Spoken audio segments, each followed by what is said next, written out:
Welcome, everyone, to the return, of Talking Sports. Of course, my name's Andy Poria. I haven't been with you in about 2 years. I don't go roll the calendar back. It's been at least a year and a half to 2.5 years. Boy, time flies when you're not having fun. But I think the last show we did was a football prediction show in the fall of either 2017 or 16. We go back that far. So I've been away with you. I came back with the music show, Christian music today. We've been doing a few shows there, but I think we're going to come back and do this stuff. And I wouldn't have come back unless I had this special guest here today.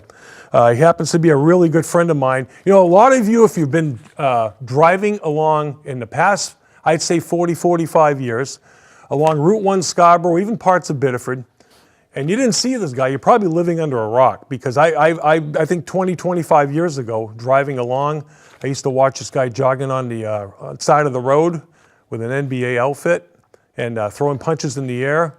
And I always used to wonder, who is this guy? Well, fear no more that we're going to answer all the questions today. Our special guest on our return show is Steve Bouchard. Steve, welcome. Thanks, Andy. Thanks for having me. It's really a pleasure. I work with this guy. We're going to get into all this stuff. What I wanted people to know is, if you haven't tutored this guy or haven't seen him, or if you have, we're going to get to know him a little better today. Now, you're no stranger to this area neither. We're going to get into all this stuff too. I want to start out with, you grew up in the Portland area. Talk about growing up in Portland. Where'd you grow up and how was that? I grew up in Portland, just a block away from Fitzpatrick Stadium and the Expo. Fitzpatrick Stadium was right down at the end of the street, and the roars of the crowd on Saturday with high school football. The Expo right next door is easy to be a sports fan growing up in that area. Right. Now, I failed to mention. See, I've been away for 2 years, so I forget things. But I know Steve's going to throw it under your name too. He's known as the Route 1 NBA boxer. We're going to get into all that stuff too. But just in case you see the, underlying the words by his name with the graphics that might show up, that's what a lot of people know him as. Now, you went to Cheverus High School, I believe, right? Yeah, Cheverus High School. Graduated in 1974. Played basketball freshman year, and ran track junior and senior year. Now, since you grew up in Portland, Cheverus High School wasn't co-ed, it didn't have boys and girls. It was all a boys' school back then. Talk about the decision to go to Cheverus rather than like maybe Portland High School, which probably you would have gone to. I would have gone to Portland High School, and I went to King Junior High School, and all of my friends at the time went to Lincoln Junior High School. Yeah. And there was a crowd of about a dozen of us, and they were all going to Cheverus. And I didn't want to be left behind and miss out, so I followed him to Cheverus. Good decision. I know you were happy there because you talk about Cheverus a lot. Yeah, great school. Yeah. Now, I want to ask you about your, we told him, you see with NBA outfits, I know he's a huge basketball fan. What came first, the jogging or the boxing? Almost simultaneous. Almost simultaneous. Why don't you talk a little bit about that? We can get into the boxing career. Okay, graduated from Cheverus in '74, and that summer I started running all over the city of Portland, and probably 50, 60 miles a week. And car pulls up beside me and rolls down the window and says, "Hey, I see you running all over the city of Portland. Would you like to come down and work out in the gym with us?" And lo and behold, I show up at the gym next day, and it's welterweight champion of New England, Larry Butler. Yep. So we took off from there. Yeah. You know, Steve and I talk a lot about boxing. We have a lot in common with that because my dad, every Thursday night, used to bring me to the Expo. I remember the names, him and I, we could go on for an hour just alone talking about names of boxers and stuff. But so you meet Larry Butler, and I knew Larry Butler as far as, watching him on a card. He was more, not an aggressive boxer, but he was a boxer's boxer. Beautiful boxer. Right? Beautiful boxer. But we mentioned, and I'm going to get to the article in a little while, your affiliation with some of the local boxers. You mentioned, and I was intrigued by the article because I reread it again last night because I had read it a couple times before. You had Leo DeFiore was in there, another completely different style than Larry Butler. And I think he was a featherweight, right, if I'm not mistaken? Leo was a lightweight. Lightweight. Lightweight champion in New England. Right. There's 2 or 3 different fighters you mentioned. But in that article, and I want to find out more about this, this is interesting, Sugar Ray Leonard. Sugar Ray Leonard had just won a gold medal in the '76 Olympics in Montreal, and he made an appearance in Portland. He was on CBS Sports Spectacular. It was one of his first fights at the Civic Center in Portland, and he ran in a 5K the day before, and we ended up meeting by chance and talked, and couldn't have been more personable and great guy. Yeah, yeah. Now, your boxing career, you boxed at the Expo. Yeah. And I want to talk about that a little bit too, but because I want to bring Dave Silverbrand up. A lot of people are very familiar with that show. But Larry Butler said something interesting to you, I read in the article. Yeah. Tell people what he said about your training habits. It was actually Leo. Leo said that. Leo DeFury said, "Steve, if I trained like you did and was as dedicated as you are, I would have been a world champ," and he probably would have been. Yeah. Oh, yeah. There was some. I mean, Portland, let's face it, was the boxing mecca of New England, Yeah, right? With yeah. Sam Silverman was the promoter. Yeah. Again, so familiar. Boy, if you remember the names, we have a ball with some of these names that we talk about. Standing room only. Standing room only. Every Thursday night. Yeah, every Pete Riccatelli, all these names like that come up. Bobby Richards, Phil Hudson. Yeah. You know, I mean, there must be a list of 15, 20, just from the Portland area that were popular. Now, talk about the boxing career a little bit. How that started, basically your first match, and how you felt about doing it, and basically maybe why it came to a kind of an abrupt halt, maybe. We trained for a whole year in the gym before they let me. Where'd you train? At the Jewish Community Center, Cumberland Avenue in Portland, right next to Maria's, on the Maria's Italian restaurant. On the 5th floor, there was a boxing gym right next door in the Jewish Community Center, and that's where we trained for a whole year. Skip Neely's was Larry Butler's trainer, took me under his wing and showed me the ropes, no pun intended, and trained me for a whole year, and then we thought we were ready to get in and give it a shot. You boxed as a featherweight? Featherweight, 120, 127 or 125. 125, in that area, yeah. So, experience-wise in the ring, how many fights did you have? 20. You had 20 fights. Yeah. Do you remember your record? 16-4. 16-4. Okay. Now, also, you had an interesting match at one point, and I don't know if that was the end of it. That was the last match. It was the last match. Yeah. I want you to talk about that, because I read the article and I'm going, I want you to share that story. Well, I was pretty seasoned at the time, and they threw some young kid in there with me. He was actually from Saco, and came in the ring with a pair of running shoes and cut off shorts, and I knew he was in trouble the minute he got in there, and knocked him down 2 or 3 times, and after the fight felt not too good about the whole thing, so we were down in the locker room and we talked, and I gave him my robe and my trunks, and I said that's enough. Okay. Now, basically that fight was over at the weigh-in. He was just a kid. He was just a kid, and they probably had no business being in there. No, he didn't. Probably discouraged his boxing career. Yeah. Boxing's the type of sport where if you don't have the right handlers, the right training, the right direction, I mean, you can really hurt yourself. Let's face it. Yeah. You know, and you can discourage somebody from training. Because my dad was a boxing trainer, so I remember him telling me stories about that. Never got knocked down. Never got knocked down. Never got knocked out.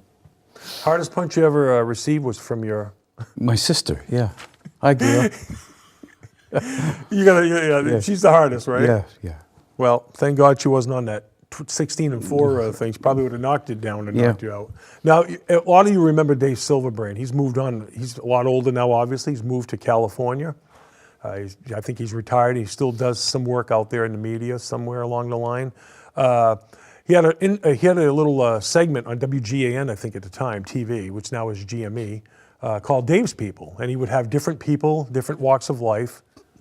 How'd that happen? You were on his show. Same as meeting Larry. By chance, I'm running around the city of Portland, and a car pulls over, and the window rolls down, and hi, I'm Dave Silverbrand. Of course, I knew who he was from watching local television, and he said, we'd like to do a little video with you. And a couple days later, he's filming me running on the Eastern Prom in Portland, and he got in the ring with me and was going to do a little sparring. And I says, Dave, I says, before we go on, I says, you might want to do one thing. He says, what's that, Steve? I says, we might want to take off your glasses. Not too many boxers wear glasses No, in the ring, no, right? But no. Dave was a tall, lanky guy, Yeah, right? yes, and he now was. he's filled out. Yeah. He's older, but he's still Yeah. got glasses. That's a funny story, by yeah. the way. And I remember Dave too and stuff. We all do, I think. Goes back a ways. It goes now. That was. I think you said it might have been taped in '76. 76, 77. Yeah.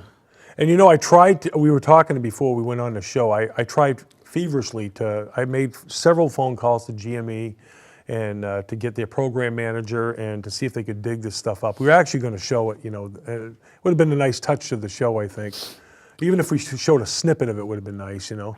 And then they forwarded me to another company in Portland, Ashton something, that runs old vintage footage. Nobody had it, so we don't know where it ended up. You know, Dave's probably got it out in California somewhere. So now, once your boxing career ends, you kept jogging though, right? Oh yeah, yeah. You kept jogging. Yeah. Now, tell me about your jogging. So you've been doing this for a long time, right? About 50 miles a week for be 45 years next month. 45 years. Next month, yeah. Now, some of your jogging routes, I know locally when we drove in, you said you used to point an area around Elm Street where you used to jog. Yeah. Talk about some of the different routes in different towns that you've jogged in. Everywhere, Andy, everywhere. Used to park my car over by the Saco Bay Variety near Boutette's garage in Saco and run out to Southern Main Med and back, down Main Street, Route 1 in Biddeford. This was probably late 80s. All over the city of Portland. You name the route and I've run it. You've run it. Yeah. You've run it. You run it. A lot of miles. Now, the NBA outfits, as you noticed, Steve has the Celtics outfit. He brought a couple jerseys with us as a kind of a backdrop here. How'd that happen? Just love the NBA. I've always loved the Celtics, going back to Bill Russell and the 60s, and just a huge basketball fan. Bought a Lakers outfit, bought a Celtics outfit, and just kind of mushroom from there. Now, later on, I'm going to be asking him something about the NBA. You know, I'm going to be kind of putting him on the spot here. But this guy here, I talked to him. We go on break together because, like I said, we work together a lot. And we'll talk basketball. I let him talk basketball because he knows a lot more about it than anybody I've ever had on my show. He knows he could have his own NBA show, I think, on public access here. That's how smart he is. How many different jerseys do you own? I know you have a lot of different either combinations, or how many do you think that you own? I probably have 40 NBA jerseys. 40 NBA jerseys. 40 sets of warm-ups, caps, hats, shorts. Okay. Yeah. Now, at what point you get up in the morning and you know what's coming? Yeah. You get up in the morning, you go, all right, I'm going to jog today on Scarborough Route 1. How do you choose the jersey of the day? Toughest decision I have all day. And I've just gotten to the point where I close my eyes and I just pick one off the rack and go with it. Really? Yeah. Do you have a favorite? I like the Lakers gold. They're not my favorite team. Right. But that's my favorite. That's your favorite one and all? Yeah. Yeah. Do you have a least favorite? If there is a least favorite? Not really. I like all the teams. You like them all? Yeah. You ever get any compliments? I know you do in the store, and I want to talk about that too in a little bit because I hear comments all the time. I see Steve how he interacts with he's fantastic helping people in the store, and people love him over. He's a Scarborough legend, basically, is what I call him. Everybody knows the guy. But you ever get comments? Have you? What jersey have you worn where people have commented the most that they enjoy? Have they ever said anything to you like, "I like this color on you"? They like the Celtics green. They wish I wore it more. Those are the comments. The Celtic green? Yeah. Yeah. Well, like you have one like I now. got today, yeah. Yeah. Great color. Of course, it's a popular team in this area. So how about if anybody has the internet, which most people do nowadays, if you go on Facebook, I know we're going to put that at the end, but also probably under your name too, where he puts the graphics. If you type in RT.1 NBA boxer, you're going to see a website. And what you're going to see is some comments from people, like typical Facebook page comments. And you can make a comment, you can like, whatever you want to do. There's videos of Steve jogging, people tooting the horn. You can hear people making comments, of people that don't know him, people that know him and stuff. How'd that come about? And when did that come about? I have no idea. Some young gentleman in Scarborough designed the page for me and put it on the internet, and I'm not computer savvy, right? So that wasn't me that did it. And do you know the guys? You ever met him? I don't. You think he would have come into the store and introduced him to you? I wish he would. Yeah. See, if you see this, we want you to come in Scarborough, Hannaford, and meet Steve. And lo and behold, there's my videos and pictures on the internet. Yeah, interesting. Yeah. Interesting how that just came about. Yeah. I don't know, like I said, I'm going to have to look to see who the administrator is. I don't know if you can find that out. I'll have to talk to Steve about that. Now, over the years, the jogging, we talk about this in the store sometime, you and I. All the jogging that you've done, do you jog year-round? Yes. You do? Yeah, And, 5 below, 95, doesn't matter. Right. Do you feel as you're jogging, do you have to, obviously when it's colder, you probably have to, do you wear the same amount of layers or do you add layers? Oh yeah, we got to layer up in the You winter got to time. layer up in the wintertime, right? Yep. Now, what's your favorite time of year to jog? Give me the Steve Bouchard ideal weather condition to jog in. 75 degrees, partly cloudy, nice little cool breeze. I'm there. Let's go. Yeah. After this stuff that Yeah. we're getting, I'm there. I'm ready for that. No, that's perfect weather conditions for you, right? Now, you mentioned when you jog, I like what you do. I like what you said in the article. You jog as the traffic's facing you, like with the against the traffic, right? Right. You don't. So your back's not to attract a trailer and stuff like that. Right. And there's a reason for that. Safety, for Yeah, one thing. 'Cause safety. you're throwing punches and twirling around and doing all kinds of stuff. You got a lot of people on their phones and these days, and if they're not watching where they're going and they're coming over towards the breakdown lane, at least I have half a chance to get out of the way. You know, and that's very smart because, and you know, we joke around that. We've kind of chuckled about that, but seriously, you hit something right on the head there. Maybe 25, 30 years ago, 35 years ago. Didn't have to worry about that. You wouldn't have to worry about it, but now with all the technology, with the phones, talking on the phones, texting, man, you got to watch yourself. I mean, even when you're jogging the way that you do, walking, anything that you do. Now, I think it was tell me when this happened. It happened at least 10 years ago, 10 or 11 years ago. I have an article that I have down here. It's right here. I'll just point it out to people. It's an article that I read. I got a hold of it. It's from the Scarborough Leader, I think it is. Right. Wrote a nice article about Steve, and it talks about how he got into it, and that's how I picked up some of the information, plus talking to Steve about it too. Some of the stories that I wouldn't have known by talking to him, you know, came out of that. Nice, very well written article. But it seems like you can't get it online because he had to give me the copy because I couldn't. It won't let you go to the article, and I don't know why. But how'd that come about? And do you remember who might have they want to do a story on you? Again, I'm out jogging, and a car pulls over, and window comes down and says, "We see you out here running all the time, and I'm from the Scarborough Leader. We'd like to do an article on you. Everybody's got a story to tell.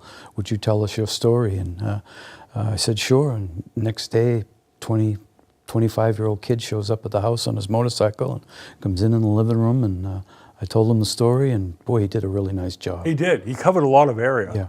Yeah. Now, in the article too, I do want to bring this up.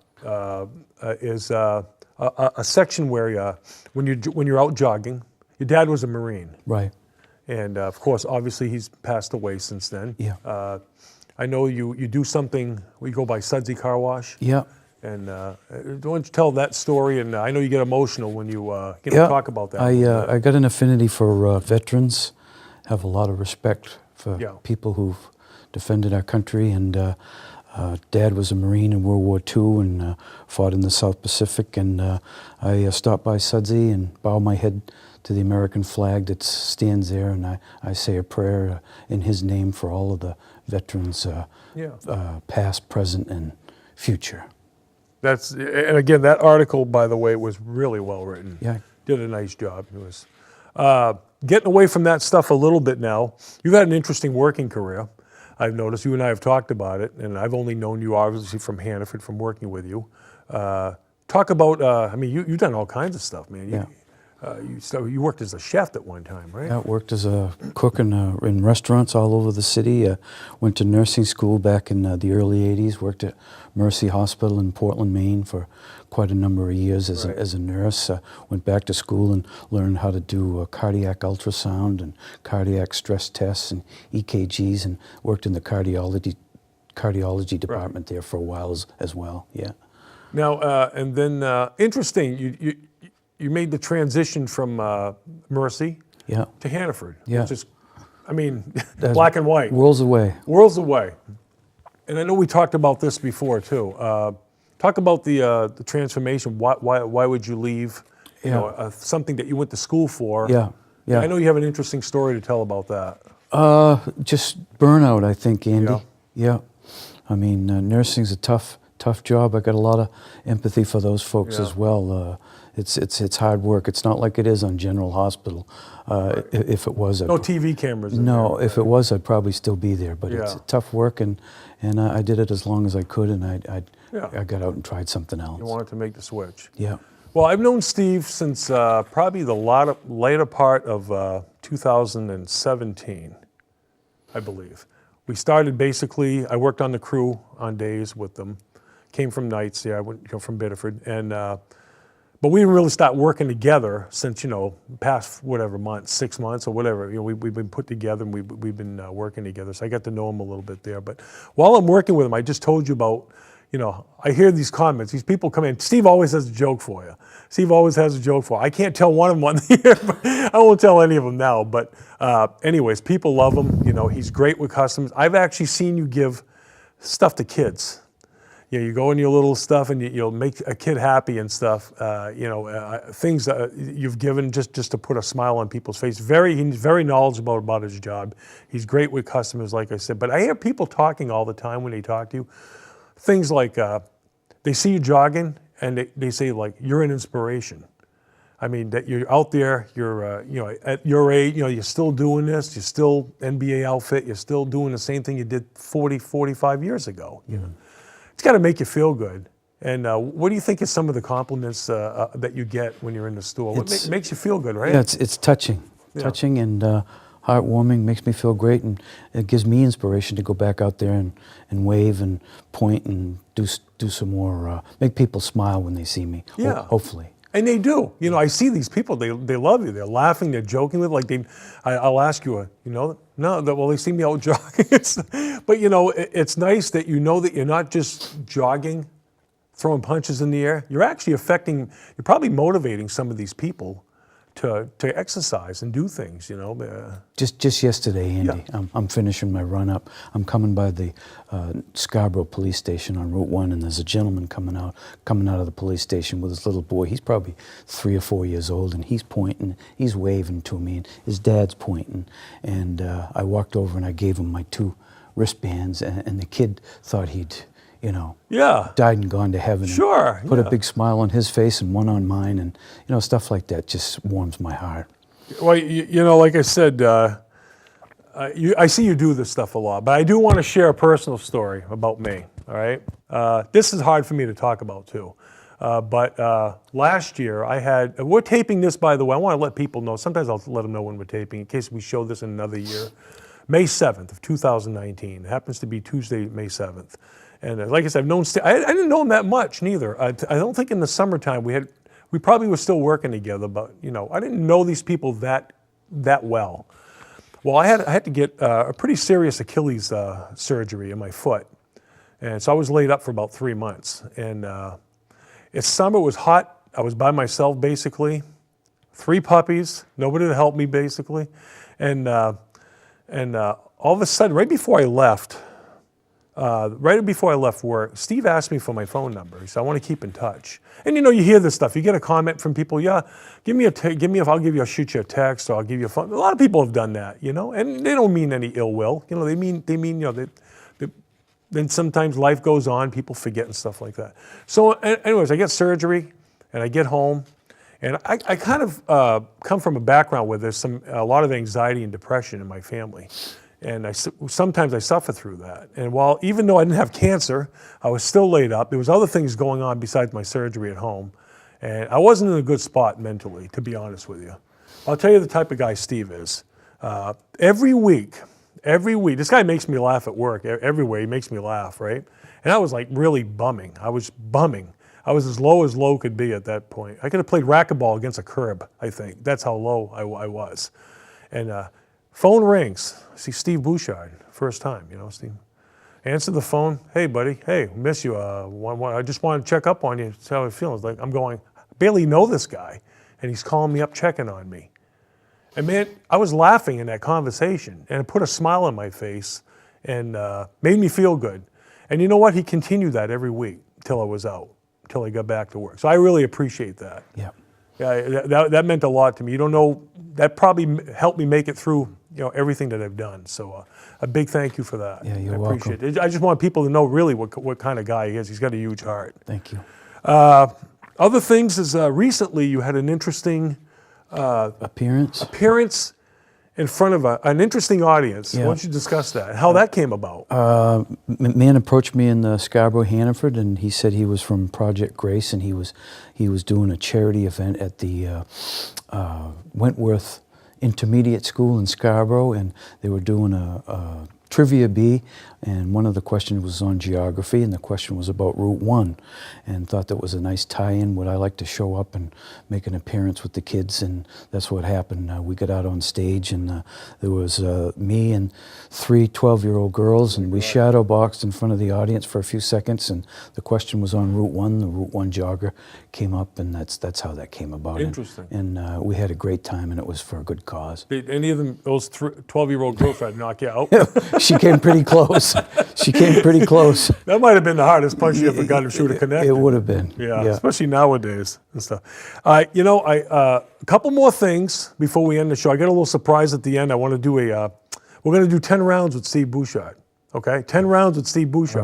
All right. After this, Only used to go 3, but we'll go 10. we'll go 10. All right. But I want you, since you know a lot about the NBA, as we sit here now, the Celtics are down 3-1. Just to let people know that's where we are at this stage. Why don't you give me your predictions on who do you think is going to play for the finals, and who do you think is going to be the eventual NBA champ? I think it's going to be Golden State and Milwaukee. Okay. If the Celtics aren't there, I'd kind of like to see the 76ers. Yeah, we got Brett Brown, right? Philadelphia. We got a South Portland native who's the head coach there, whose father shops in the store that you and I talked to. Yeah. Bob Brown, who's a Hall of Fame, basketball Hall of Famer in Maine. And Yeah, go ahead, finish. I want to add And something. I'd like to see them win it. Okay. But I think Golden State's got the upper hand. Now, doesn't Milwaukee have Langstaff from Portland? That I don't know. I think so. I think it's Josh Langstaff. Now he used to play for Portland High School. Yeah. And he's one of the coaches for Milwaukee. And he said he used to go to I think it was Bryant College or wherever he went in Massachusetts. He used to clap and root in the cheering section for the Celtics, and now he's coaching against them. Yeah. So it's kind of a neat story about the local people here. Yeah. Okay, so you're saying who's going to win? Golden State. Golden State wins, right? I think should be a great series. Yeah. All right, listen, we're gonna do 2 things before, and I'll let you add something that you want at the end. I'm gonna do 10 rounds. I do this with all my guests, so I'm bringing talking sports back. All right, and we used to do this, and everybody had fun with it. These aren't 3-minute rounds. These are more like 3-second rounds. All right. So it's going to be not elaborating, but yet it's kind of I know I'm hitting you on the spot, but it's going to be like 10 quick questions. Really tough question. Toughest part of your day is going to be right here. All right. All right. Number 1, favorite athlete. Dave Cowens. Dave Cowens. Number 2, favorite color. Purple. Purple. Number 3, kind of music you like the most. 80s hair bands. Van Halen, ZZ Oh, my Top, God. Motley Crue. I'm a Van Halen's guy too. Yeah, There yeah. you go. Number 4, favorite TV show. Maybe past the present. What would you say? Watching anything in particular? Andy Griffith. Andy Griffith. Great choice. Number 6, favorite movie. The Office and the Gentleman, Richard Gere. Okay. Number 6, I think. Favorite food. Spaghetti and meatballs, but the meatballs got to be outstanding. I was going to say, if you say ramen noodles with me in the break room, we're going to end the show right here. Right here. Of course, you don't put hot sauce in yours like I do, but we'll keep it there. 7, if you had a place where you could go vacation in the entire world and it was all expenses paid for you, where would you go? I'd stay right home, Pine Point Beach, Maine. Wow. Great answer. Great answer. See, there's no wrong answers in this. Did you notice that? Number 8, since you like to tell jokes and you tell it well, favorite comedian? Rodney Dangerfield. Rodney Dangerfield. Yeah. So you don't get any respect either, right? No. No, I didn't think so. Number 9, who's been the biggest influence in your life? Mom. Mom. Yeah. Can't go wrong with mom. Single mom. Yeah. Lost my dad before Right. I was born, and she was something else. Okay. You might have the same answer for this, you might not. But I'm going to leave you, this is my favorite question that I ask always, and I always save it for number 10. If you could sit down, past or present, bring anybody back from the past that you've even never met, or even somebody out there now, doesn't matter who it is, famous, not famous, whatever. If you could sit down for about 30 minutes and pick their brains and ask them anything you wanted to do, who would it be? Muhammad Ali. Muhammad Ali. Yeah. I kind of thought you would say that. Yeah. Well, this has been interesting. Yeah. I think we know, I was telling somebody, I think maybe we were just talking off the air before we went on. When you're a kid, I was just telling this somebody last night, you watch these shows like The Lone Ranger, Batman, Robin, and superheroes. They always have a mask and a cape. You don't get to really see the person. You don't know the person. You just know the superhero and their actions and what they do.